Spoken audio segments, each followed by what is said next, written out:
ইয়াসরা শখ করে বসে আছে, তার একটা পিঙ্ক কালার কেক লাগবে। পার্পল হোয়াইট কালার কেক দিয়ে তো জন্মদিন সেলিব্রেট করলো, এবার তার জন্য একটা পিঙ্ক কালারের কেক লাগবে। যেমন কথা তেমন কাজ, আমিও তাকে একটা পিঙ্ক কালারের কেক বানিয়ে দিলাম। আমি ওর জন্য এই সুন্দর পিঙ্ক কালার কেকটা বানিয়েছি। সবাই অবশ্যই কমেন্ট করবেন যে এটা দেখতে কেমন হয়েছে। আমি সকালে ভোরে উঠেই আগে কেকটা তৈরি করেছিলাম, তারপরে আমি একটু বাইরে গিয়েছিলাম।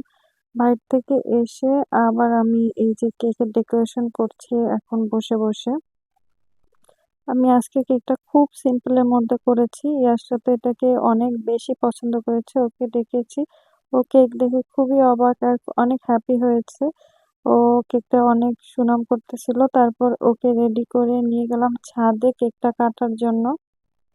সবাই আমার মেয়েটার জন্য অবশ্যই মাশাআল্লাহ বলবেন। এই যে একটা পিঙ্ক কালার ড্রেস পরে সে ছাদে চলে এসেছে কেক কাটার জন্য। সে তো খুব এক্সাইটেড, সে আজকে একটা পিঙ্ক কালারের কেক কাটবে। আমাকে বলেছে আমাকে সব পিঙ্ক পিঙ্ক ডেকোরেশন করে দিবা। তো আমি একটু পিঙ্ক কালার আর হোয়াইট কালারের বেলুনও কিনে দিয়েছি তাকে। এই তো সুন্দর আমার পিঙ্কিশ পরিটা, সবাই মাশাআল্লাহ বলতে ভুলবেন না। আর সে এখানে অনেক হ্যাপি ছিল এই পিঙ্ক কালার কেক সবকিছু মিলিয়ে। আর আমি শুধু তাকিয়ে দেখছি। আগের দিনে কেকের থেকে নামটা উঠিয়ে রেখে দিয়েছিলাম, আজকে কেকে বসিয়ে দিয়েছি। আর এখানে একটা হোয়াইট পিঙ্কের একটা ফুলের বুকে এনে দিয়েছি। এই যে সে সাইকেল নিয়ে চলে এসেছে। সে তো খুব হ্যাপি তার বার্থডে নিয়ে। আর তাকে সে এখন দেখো আর কি ছবি তোলায় একটু বুঝে, তাই সে ছবি তোলাটা খুব এনজয় করে। আগে তো ছবি তুলতে চাইতো না, একদমই বুঝতো না। তার এই 6টা বার্থডের মধ্যে এই বার্থডেতেই সে সবচেয়ে বেশি এনজয় করেছে। আর সে নিজে থেকে চেয়েছিল যে এবার তার বার্থডেটা সেলিব্রেট করি, যদিও তার বার্থডে সেলিব্রেট করার কোনো ইচ্ছেই ছিল না, কিন্তু সেই বারবার বলতেছিল যে না মাম্মি আমার বার্থডে করতে হবে। তো তার কারণে আজকে বার্থডেটা সেলিব্রেট করলাম। আর এখানে সে তো খুব হ্যাপি ছিল।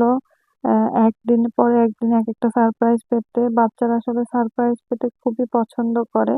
তো আমিও চেষ্টা করছি ওকে সারপ্রাইজ দিতে। তো এখানে এই যে বেলুন নিয়ে খেলছে, আবার একটু একটু ছবি তুলছিল। আমি আমার একজনকে নিয়ে হসপিটাল গিয়েছিলাম, তো আমি বেশি সময় দিতে পারিনি। আমার বোনই ভিডিও গুলো করছিল ওর। তো এখানে ও খুবই এনজয় করতেছিল, ওকে দেখেই সবাই বুঝবেন। আর সবাই অবশ্যই মাশাআল্লাহ বলে যাবেন আমার মেয়েটার জন্য। আর এই তো দেখতে পাচ্ছেন আরেকটা ড্রেস চেঞ্জ করে আবার সে ভিডিও শুরু করে দিয়েছে। আমরা চেয়েছিলাম বাইরে কোথাও নিয়ে একটু ভিডিও করাবো, কিন্তু আসলে আমার সময় সুযোগ হয়ে ওঠেনি। তাই শর্ট প্ল্যানে ছাদের উপরেই এই ভিডিওর প্ল্যানটা করা হয়। তো এখানে ছাদে বসে বসেই তারা এই ভিডিও গুলো করছিল, আমার বোন আর ইয়াসরা, আমি যেহেতু ছিলাম না।